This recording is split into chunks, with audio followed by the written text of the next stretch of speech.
नमस्कार, मैं कविता सिंह और आप देख रहे हैं DNN इंडिया। अजमेर के जैलन अस्पताल की न्यू मेडिसिन बिल्डिंग की पार्किंग में जम्मू कश्मीर के रहने वाले नीट स्टूडेंट के इलेक्ट्रॉनिक तार पर लटकने का मामला सामने आया है। मरीज को लटका देख अस्पताल में हड़कंप मच गया। गार्ड की सूचना पर स्टाफ और डॉक्टर पार्किंग स्थल पहुंचे। करीब आधे घंटे तक हुई समझाइश के बाद मरीज नीचे उतरा और वापस उसे वार्ड में भर्ती करवाया गया। अजमेर की जवाहरलाल नेहरू अस्पताल की न्यू मेडिसिन बिल्डिंग में उस समय हड़कंप मच गया जब पार्किंग में एक युवक को इलेक्ट्रिक तारों पर लटके हुए देखा गया। युवक जम्मू कश्मीर का रहने वाला था। 24 वर्षीय नीट छात्र बताया जा रहा है, जो अस्पताल में भर्ती था। गार्ड की सूचना पर स्टाफ और डॉक्टर मौके पर पहुंचे। करीब आधे घंटे तक समझाइश के बाद युवक को सुरक्षित नीचे उतारा गया और दोबारा वार्ड में भर्ती करा दिया गया। अस्पताल प्रशासन ने तुरंत परिजनों को सूचित किया। रविवार को जम्मू कश्मीर से परिजन अजमेर पहुंचे और युवक को अपने साथ वापस ले गए। घटना का वीडियो सोमवार को सामने आया। अस्पताल प्रशासन के अनुसार युवक की मानसिक स्थिति ठीक नहीं लग रही थी। हालांकि वह इलेक्ट्रिक तारों पर क्यों चढ़ा, इसकी स्पष्ट वजह अभी सामने नहीं आई है। अस्पताल अधीक्षक डॉक्टर अरविंद खरे ने बताया कि पूरे घटनाक्रम की जानकारी स्टाफ से ली जा रही है और जांच के बाद आगे की कार्यवाही की जाएगी। जानकारी के अनुसार 1 जनवरी को जम्मू कश्मीर निवासी 24 वर्षीय गुलाम अहमद को ऑटो चालक द्वारा जैलन अस्पताल में भर्ती करवाया गया था। उसे न्यू मेडिसिन बिल्डिंग के प्रथम तल पे वार्ड में रखा गया। 2 जनवरी को वह बाथरूम जाने की बात कहकर वार्ड से निकल गया और पीछे के गेट से पार्किंग में पहुंच गया। वहां लिफ्ट के पास लगे इलेक्ट्रिक तारों पर चढ़ गया। युवक के भाई जाहिर ने बताया कि गुलाम अहमद नीट की तैयारी कर रहा है और 28 दिसंबर को दोस्तों के साथ अजमेर दरगाह के उर्स में जियारत के लिए आया था। पिता आर्मी से सेवानिवृत्त है। अस्पताल से सूचना मिलते ही परिवार अजमेर पहुंचा और युवक को अपने साथ ले गए। भाई के अनुसार युवक ने सिर्फ इतना कहा कि उसे किसी ने किडनैप कर लिया था। उसकी मानसिक स्थिति फिलहाल ठीक नहीं है। घर पहुंचने के बाद ही पूरे मामले की सच्चाई स्पष्ट हो सकेगी। अजमेर के होटल दाता इन में UMS हाइब्रिड क्लब द्वारा स्वास्थ्य जागरूक पर आधारित 50वां निःशुल्क हेल्थ सेमिनार आयोजित किया गया। इस सेमिनार का उद्देश्य लोगों को सही स्वास्थ्य दिशा देना, बीमारियों के कारण समझना और बेहतर जीवन शैली अपनाने के लिए प्रेरित करना रहा। सेमिनार की खासियत ये रही कि इनमें देश विदेश के प्रतिभागी भी शामिल हुए। अजमेर के होटल दाता इन में UMS हाइब्रिड क्लब द्वारा स्वास्थ्य जागरूक पर आधारित 50वां निःशुल्क हेल्थ सेमिनार आयोजित किया गया। इस सेमिनार का उद्देश्य लोगों को सही स्वास्थ्य दिशा देना, बीमारियों का कारण समझना और बेहतर जीवन शैली अपनाने के लिए प्रेरित करना रहा। सेमिनार की खासियत ये रही कि इसमें देश विदेश के सभी प्रतिभागी शामिल हुए। मेंटोर लोकेश गुप्ता और क्लब की कोच प्रियंका गुप्ता ने जानकारी साझा करते हुए बताया कि क्लब में अब तक 5500 से अधिक लोगों की जिंदगी में सकारात्मक बदलाव लाया जा चुका है। उनका मिशन है कि 2030 तक 1 लाख लोगों को स्वस्थ जीवन के प्रति जागरूक किया जाए। आज के कार्यक्रम में 200 से अधिक प्रतिभागियों ने स्वस्थ जीवन शैली, नियमित व्यायाम और वेलनेस के महत्व के बारे में विस्तार से समझाया गया। क्लब की ओर से रोजाना चलाए जा रहे वेलनेस सेशंस में 300 से अधिक कोच सक्रिय भूमिका निभा रहे हैं, जो हजारों लोगों को स्वस्थ जीवन की ओर प्रेरित कर रहे हैं। UMS हाइब्रिड क्लब की ये पहल अजमेर सहित देश भर में स्वास्थ्य जागरूक की एक मजबूत मिसाल बनती जा रही है। सर, हमने यहाँ पे एक हाइब्रिड UMS क्लब का एक हेल्थ सेमिनार रखा, जहाँ पे राजा साइकिल चौराहे पे रखा हमने अजमेर में। और यहाँ पे हमारा इस सेमिनार का जो उद्देश्य था वो लोगों को हेल्थ के बारे में जागरूक करने का था। और इस तरीके से हम हेल्थ के बारे में जा के लोगों को जागरूक कर रहे हैं। मैं एक हाइब्रिड UMS क्लब रन करता हूँ। उस हाइब्रिड UMS क्लब के माध्यम से अभी तक 5,500 लोगों की जिंदगी हमने बदली है। और हमारा जो टारगेट है वो 2030 तक 1 लाख परिवारों को ठीक करने का हमारा टारगेट है। इसके लिए जा के लोगों को हम जागरूक करते हैं सेहत के बारे में, कि किस तरीके से आप अपनी लाइफ स्टाइल चेंज करके, कैसे आप अपने खाने को ठीक करके, अपनी जीवन शैली को ठीक करते हुए आप फिट रह सकते हैं, उसके बारे में हम जागरूक करते हैं। आज यहाँ पे 200 से भी ज्यादा लोगों का बड़ा हेल्थ सेमिनार हमने किया है और यहाँ पे सेहत के बारे में जागरूक किया। और इस तरीके से हम इस मिशन को आगे बढ़ा रहे हैं। इस मिशन में हम मॉर्निंग में वर्कआउट कराते हैं, हजारों की संख्या में लोग हमारे साथ एक्सरसाइज करते हैं। डेली हम वेलनेस सेशन चलाते हैं जहां पे वेलनेस की जानकारी दी जाती है, खाने की टोटल नॉलेज दी जाती है। और मेरे साथ लगभग 300 से ज्यादा कोचेज हैं जो इस मिशन में मेरा साथ दे रहे हैं और इस मिशन को लगातार हम आगे बढ़ाते जा रहे हैं। मैं इस क्लब से जुड़ी हुई हूँ काफी टाइम से, मुझे इसमें फायदा भी हुआ है। कुछ बीमारी थी तो इससे फायदा होने के बाद इस क्लब से जुड़ी तो मुझे बहुत, इस क्लब से कम 5,000 लोग जुड़े हुए हैं, यूएस से भी, बाहर से भी। और ये सेमिनार हमारा 50 हुआ है, तो आप मुझसे कर सकते हैं। मेरा नंबर है 9660076352 और इस क्लब में आइए, मतलब काफी बीमारियां खत्म हो जाती है। सेमिनार आयोजित किया गया है होटल दाता इन के अंदर। हमारे मेंटोर मिस्टर लेकेश गुप्ता सर ने ये आयोजित किया है और हम ही सब कोचेस ने इसमें सहयोग प्रदान किया है। इसमें 200-250 से ज्यादा लोग यहाँ पर आए हैं और हमने ये सेमिनार एक स्वास्थ्य की दृष्टि को ध्यान में रखते हुए इस सेमिनार को आयोजित किया है। ये हमारा कोई पहला सेमिनार नहीं है, ये आज हमारा अजमेर के अंदर 50वां सेमिनार है और इसी तरीके से आगे भी लगातार हमारे सेमिनार होते रहेंगे और हम लोगों का रिजल्ट बनाते रहेंगे। अजमेर की जेपी नगर नाकामदार कॉलोनी में बड़ी वारदात सामने आई। इलाके में चोरों ने एक सूने पड़े मकान को निशाना बनाते हुए लाखों रुपए की चोरी की वारदात को अंजाम दिया। जानकारी के अनुसार मकान मालिक परिवार समेत किसी निजी काम के लिए शहर से बाहर गए थे, जिसका फायदा उठाकर अज्ञात चोरों ने चोरी की वारदात को अंजाम दे दिया। अजमेर की जेपी नगर नाकामदार कॉलोनी से एक बड़ी चोरी की वारदात सामने आई है। इलाके में चोरों ने एक सूने पड़े मकान को निशाना बनाते हुए लाखों रुपए की चोरी की वारदात को अंजाम दिया। जानकारी के अनुसार मकान मालिक परिवार समेत अपने किसी निजी काम के लिए शहर से बाहर गए हुए थे, जिसका फायदा उठाकर अज्ञात चोरों ने सेंधमारी कर दी। पीड़िता कोमल ने बताया कि जब परिवार दिल्ली से लौटा तो घर का सामान बिखरा पड़ा था, ताले टूटे हुए थे और कीमती आभूषण और नकदी गायब थे। यहाँ तक कि भाई की शादी का सामान भी चुरा ले गए। सूचना मिलते ही थाना पुलिस मौके पर पहुंची और पूरे मामले में निरीक्षण शुरू किया। भैया मैं दिल्ली गई हुई थी, दिल्ली से वहाँ से हमें आई चेतक से, तो सुबह आ गए। हमने लोग देखा तो बाहर से लोग तो बंद था, हमने लोग खोला, अंदर आए तो दोनों लोग टूटे पड़े थे। अंदर आके देखा तो मेरी 2-3 अलमारियाँ वगैरह सब, पूरा घर उथल पुथल हुआ पड़ा हुआ था। गोल्ड चांदी सब गायब, बेड पर उन लोगों ने सब कुछ फैला दिया, सब कुछ कर दिया, सारी चीज़ें ले गए गोल्ड की। कब गए थे आप? मैं 27 को, शनिवार को गई थी, शनिवार को ही आ गई वापस। जी, तो क्या क्या गया सामान में? गोल्ड का सामान गया भैया, शादी का सामान भी पड़ा हुआ था, मेरे भैया की शादी थी उसका सामान भी पड़ा हुआ था, क्योंकि अगले महीने हमको जाना था पीले चावल लेकर, तो इसलिए मम्मी यहीं से ही लेके जाती है एमपी, तो यहीं रखवा गई थी मेरे पास ही पड़ा हुआ था। उनका गोल्ड भी, मेरा गोल्ड भी गया, उनका गोल्ड भी गया। हाँ, नगद तो ज़्यादा नहीं थे, 10,000 रुपये थे बस, ज़्यादा नहीं थे, रखे थे। लगभग कितने का नुकसान? लगभग भैया मैं कैसे अंदाज़ा बता दूँ आपको, क्योंकि हमने वो चीज़ें बहुत मुश्किलों से बनवाई थी, धीरे धीरे करके चिटपुट करके बनवाई थी। मेरी खुद की शादी की चीज़ें थी सारी, और बहुत सी थोड़ी बहुत चीज़ें मैंने खुद ने बनवाई थी पर्सनली। क्या था अंदाजा? मंगलसूत्र था, जोलिया था और 4 जोड़ी पाजेब थी, 2 जोड़ी अंगूठी थी, 3 जोड़ी अंगूठी थी, 2 जोड़ी चुटकियाँ थी, गणेश जी और लक्ष्मी जी की मूर्ति थी, गोल्ड के मोती थे, सब कुछ कर दिया सर हमने। पुलिस को सूचना दे दी। हाँ सर, सब कुछ करवा दिया, रिपोर्ट वगैरह सब करवा दिया। मेरा नाम अजमेर में सोमवार को सेवानिवृत्त राज्य कर्मचारी संयुक्त समन्वय समिति के बैनर तले बड़ी संख्या में पेंशनर्स कलेक्ट्रेट कार्यालय पहुंचे और अपनी लंबित मांगों को लेकर जोरदार प्रदर्शन किया। अजमेर में सोमवार को सेवानिवृत्त राज्य कर्मचारी संयुक्त समन्वय समिति के बैनर तले बड़ी संख्या में पेंशनर्स कलेक्ट्रेट कार्यालय पहुंचे और अपनी लंबित मांगों को लेकर जोरदार प्रदर्शन किया। प्रदर्शनकारियों ने आगामी विधानसभा के बजट सत्र में उनकी मांगों को शामिल करते हुए घोषणा करने की अपील की और जिला कलेक्टर के माध्यम से मुख्यमंत्री के नाम ज्ञापन सौंपा। समिति के अध्यक्ष करण सिंह ने बताया कि अन्य राज्यों की तरह राजस्थान में भी 65 वर्ष की आयु वाले पेंशनर को 5% अतिरिक्त पेंशन दी जाए। वर्तमान में 70 और 75 वर्ष की आयु पर क्रमशः 5 और 10% अतिरिक्त पेंशन की व्यवस्था है, लेकिन इसे संशोधित कर 70 वर्ष पर 10% और 75 वर्ष पर 15% किया जाए।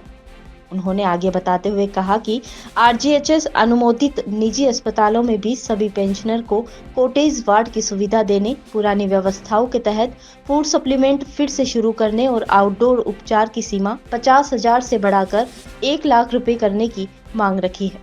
प्रदर्शन के दौरान पेंशनर्स ने चेतावनी दी है कि यदि उनकी मांगों को आगामी बजट में शामिल नहीं किया गया तो आने वाले चुनाव के दौरान सरकार को आईना दिखाया जाएगा। एक साल से हमारी मांगों को लेकर सरकार को ज्ञापन दे रहे हैं, लेकिन सरकार हमारी मांगों को अपडेट नहीं ले रही।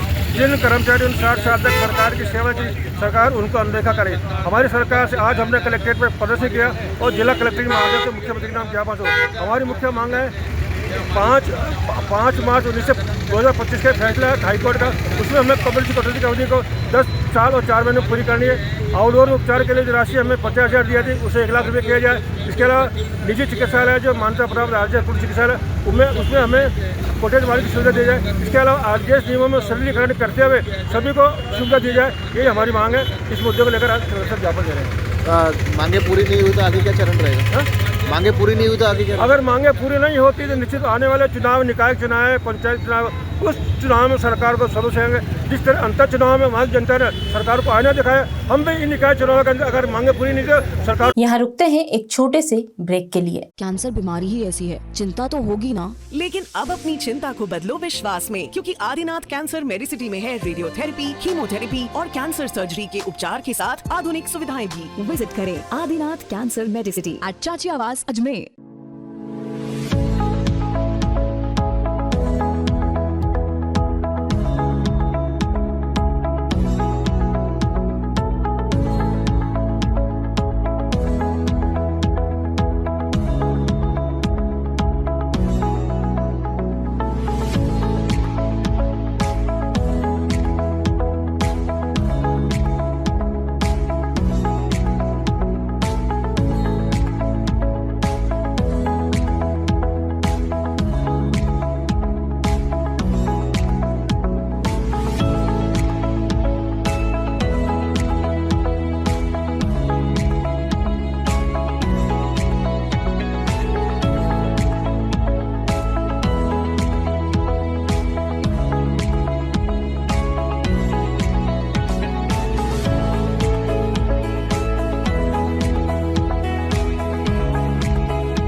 नसीराबाद पंचायत समिति श्रीनगर के वार्ड पुनर्गठन को लेकर नसीराबाद क्षेत्र में राजनीतिक हलचल तेज हो गई है।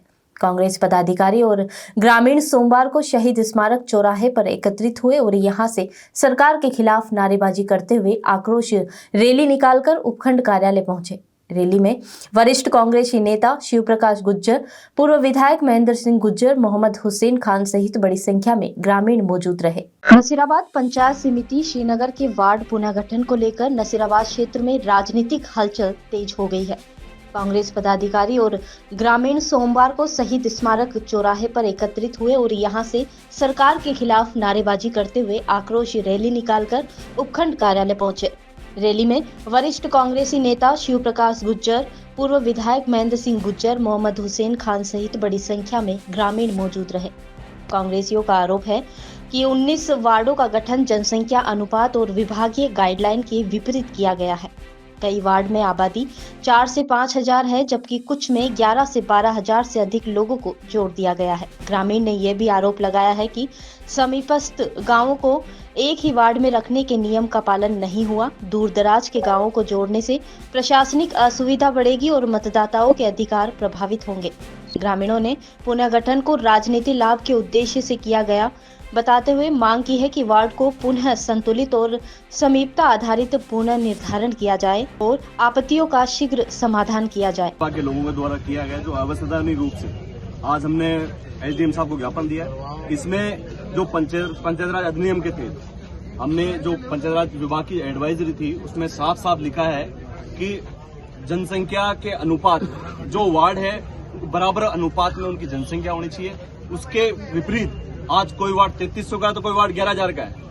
और उसी प्रकार पंचायत राज अधिनियम 1994 के तहत जो पंचायत समितियां हैं, जो वार्ड है उनको उत्तर पश्चिम से शुरू होकर एंटी क्लॉकवाइज उनका परिसीमन होना चाहिए, जबकि एक पंचायत 20 किलोमीटर दूर है, एक 15 किलोमीटर दूर है। तो ऐसे असंवैधानिक रूप से इन्होंने परिसीमन, जो भाजपा के जिलाध्यक्ष के लेटर पर डीएम ने बीजेपी की कठपुतली बनकर जो ये परिसीमन लागू किया है, मुख्य खास तौर पर भाजपा के लोगों को फायदा पहुंचाने का काम किया है। इसमें हम देखेंगे कि भाजपा के जो समर्थित गांव हैं, तो एक छोटा सा गांव 3-4 हजार वहां की जनसंख्या है, उसको एक वार्ड बना दिया, और जो कांग्रेस समर्थित गांव है उनको 11-11 हजार जनसंख्या होने के बावजूद एक वार्ड बनाया। उनकी एक सीमा यहाँ तो एक सीमा 30 किलोमीटर दूर। अगर भाजपा के लोगों को इन्होंने बाई इलेक्शन के बाद में वैसे अपनी हार मान ली है, उसी डर से इन्होंने इस तरह का परिसीमन कर ये जीत हासिल करने की कोशिश कर रहे हैं, जो कि नाकाम रहेगी। क्योंकि ये पर्ची सरकार है। जब मुख्यमंत्री पर्ची से बन सकता है तो मैं तो डीएम साहब से निवेदन करूंगा, आप पर्ची बांट के हमें जिला परिषद पंचायत में बना दो, इनका पीछा छूटेगा। चुनाव मत करो। और अभी पिछले दिनों मैं एक चीज समझता हूं कि जन भावनाओं के अनुरूप, जनता की भावना के अनुरूप और नियमों के अनुसार वार्डों का परिसीमन होना चाहिए। पिछले दिनों बुबानिया गांव के लोग, बुबानिया पंचायत के लोग यहाँ आके धरना प्रदर्शन कर रहे थे। नेता लोग कहते हैं हमारी चल नहीं रही। अरे भाई, तुम्हारे आज 3-3, 4-4 मंत्री, स्पीकर इस जिले के अंदर है, उसके बावजूद नहीं चल रही। अगर करना ही था तो इस कैंटोन जो सिविल एरिया है कैंटोनमेंट बोर्ड का, उसको आप मर्ज करते तो यहाँ की जनता को भी फायदा होता। आपने बुबानिया गांव को इसमें डालकर उनका भी मनोबल तोड़ा है। तो मैं आज हम सब लोग कांग्रेस पार्टी के एक कार्यकर्ता हम यहाँ आए हैं ज्ञापन देने। अगर ये परिसीमन सही रूप से नहीं करते तो हम कोर्ट के दरवाजे भी खटखटाएंगे। मुख्यमंत्री भजन लाल जी की इच्छा है कि नगर पालिका के चुनाव हो और ना पंचायत राज के चुनाव हो, कि दोनों चुनावों में ये चुनाव हार रहे हैं। इन्होंने सर्वे कराया कि हर बार सुप्रीम कोर्ट के आदेश देने के बावजूद चुनाव नहीं करवा रहे हैं। इनकी मंशा क्या है आपने देख लिया। मंशा अजमेर जिले में नहीं किया, पूरे राजस्थान में उन्होंने परिश्रम ऐसा किया है कि पर्ची सरकार से ही हम काम चला लेंगे बोले। इसलिए चुनाव होंगे नहीं है, और चुनाव अगर होंगे तो हम तो अजमेर जिले के वासी तो बहिष्कार करेंगे, न वोट देने। अजमेर के वैशाली नगर में रहने वाले रिटायर्ड अधिकारी को 13 दिन तक डिजिटल अरेस्ट करने का मामला सामने आया है। साइबर ठगों ने सीबीआई ऑफिसर बनकर मनी लॉन्ड्रिंग केस में गिरफ्तारी का डर दिखाकर अलग अलग ट्रांजैक्शन के जरिए करीब 57 लाख रुपए हड़प लिए। पीड़ित रिटायर्ड अधिकारी की ओर से सोमवार को साइबर थाने में शिकायत दी गई। साइबर थाना पुलिस ने मुकदमा दर्ज कर आगे की कार्यवाही शुरू कर दी है। अजमेर के वैशाली नगर में रहने वाले रिटायर्ड अधिकारी को 13 दिन तक डिजिटल अरेस्ट करने का मामला सामने आया है। साइबर ठगों ने सीबीआई ऑफिसर बनकर मनी लॉन्ड्रिंग केस में गिरफ्तारी का डर दिखाकर अलग अलग ट्रांजैक्शन के जरिए करीब 57 लाख रुपए हड़प लिए। पीड़ित रिटायर्ड अधिकारी की ओर से सोमवार को साइबर थाने में शिकायत दर्ज करवाई गई। साइबर थाना पुलिस ने मुकदमा दर्ज कर जांच शुरू कर दी है। साइबर थाने के सीओ शमशेर खान ने बताया कि वेनेटरी डिपार्टमेंट से रिटायर्ड वैशाली नगर निवासी जगदीश कुमार को डिजिटल अरेस्ट किया गया। उन्हें मनी लॉन्ड्रिंग के केस में गिरफ्तारी का डर दिखाकर उनसे और उनकी पत्नी के अकाउंट से करीब 57 लाख रुपए उड़ा लिए। पीड़ित की शिकायत पर मुकदमा दर्ज कर अनुसंधान जारी है। सीओ शमशेर खान ने बताया कि पीड़ित जगदीश कुमार को 22 दिसंबर को पहली बार व्हाट्सएप पर कॉल किया गया था। कॉलर के द्वारा सीबीआई ऑफिसर बनकर मनी लॉन्ड्रिंग केस में उनके डॉक्यूमेंट, बैंक खाते और मोबाइल नंबर जुड़े होने की जानकारी दी गई। ठगों के द्वारा लगातार उन्हें गिरफ्तारी का डर दिखाकर झांसे में लिया गया। पीड़ित ने बताया कि उन्हें सीबीआई और सुप्रीम कोर्ट के दस्तावेज भी व्हाट्सएप पर भेज दिए गए, जिससे वे ठगों के झांसे में आ गए। उन्होंने करीब 4 ट्रांजैक्शन के जरिए अपने अकाउंट से आरटीजीएस के जरिए 29 लाख रुपए ट्रांसफर कर दिए। बाद में पत्नी के अकाउंट और एफडी तोड़वाकर 28 लाख रुपए और ट्रांसफर किए। कुल 57 लाख रुपए की ठगों द्वारा ट्रांसफर करवाए गए। श्री जगदीश कुमार ईदगाह रोड वैशाली नगर के रहने वाले, जो वेटनरी डिपार्टमेंट से रिटायर्ड कर्मचारी हैं, उनके द्वारा रिपोर्ट दी गई है कि दिनांक 22 दिसंबर से लेके आज तक अलग अलग समय पर साइबर ठगों ने उनको उनके आधार कार्ड को मनी लॉन्ड्रिंग में इस्तेमाल होना बताकर उनसे डरा धमकाकर करीब अलग अलग किस्तों में 57 लाख रुपए उनसे आरटीजीएस करवा लिए। ये एक ठगी का मामला सामने आया है, जिस पर प्रकरण दर्ज कर अनुसंधान कर रहे हैं। सर, शिकायत में क्या बताया, किस तरीके से की है ये ठगी?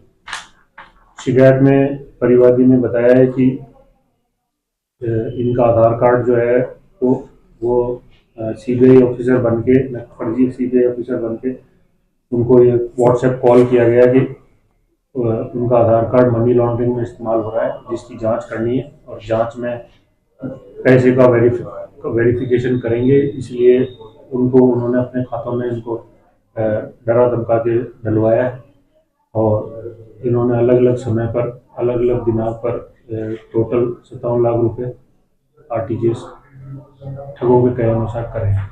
सारे अकाउंट में शातिर ठगों के चले गए पैसे या कोई होल्ड करने की स्थिति है अभी? कुछ पैसा इसमें होल्ड हुआ है और जो भी भविष्य में और इसमें कर सकेंगे उसकी प्रयास जारी है। क्या सर एफडी का एफडी और अलग अलग अकाउंट से निकाले पैसे? हाँ, जैसा इन्होंने रिपोर्ट में बताया, अभी प्रथम दृष्टया तो ये 20 तारीख को वहाँ से बोले थे कि आपके खातों का बंद कर दिए जाएंगे और खातों के खिलाफ कंप्लेंट, दोनों सिम बंद कर दिए जाएंगे आपके। और मुंबई से मैं बोल रहा हूँ और मुंबई के चर्चगेट या कहाँ से कह रहा था, मैंने कहा मैं मुंबई कभी गया नहीं हूँ, मैंने मुंबई देखा ही नहीं है मैंने अभी तक, ठीक है ना। और फिर ये मतलब बोले, फिर उसने एक अधिकारी या कोई ऑफिस का कोई आदमी, उसने सारी मेरी 1 घंटे तक पूरी जांच नहीं, बोले आपका अधिकार यूज हो रहा है और वो कैनरा बैंक के नरेश गोयल है, नरेश गोयल है, आपका खाता कैनरा बैंक में खुला हुआ है। मैंने कहा मेरा कैनरा बैंक में कोई भी खाता नहीं है, मैं कैनरा बैंक जानता नहीं हूँ और मेरा एक भी खाता कैनरा बैंक में नहीं खुला हुआ है, ठीक है ना। ठीक, और जिस प्रकार मैंने पैसे भेजने शुरू किए तो एक दफा भेजे तो उन्होंने रसीद भेजी तो कैनरा बैंक के नरेश गोयल का जो खाता खुला था मेरे नाम या उसके नाम, उसको फ्रोजन कर दिया एकदम, ठीक है ना।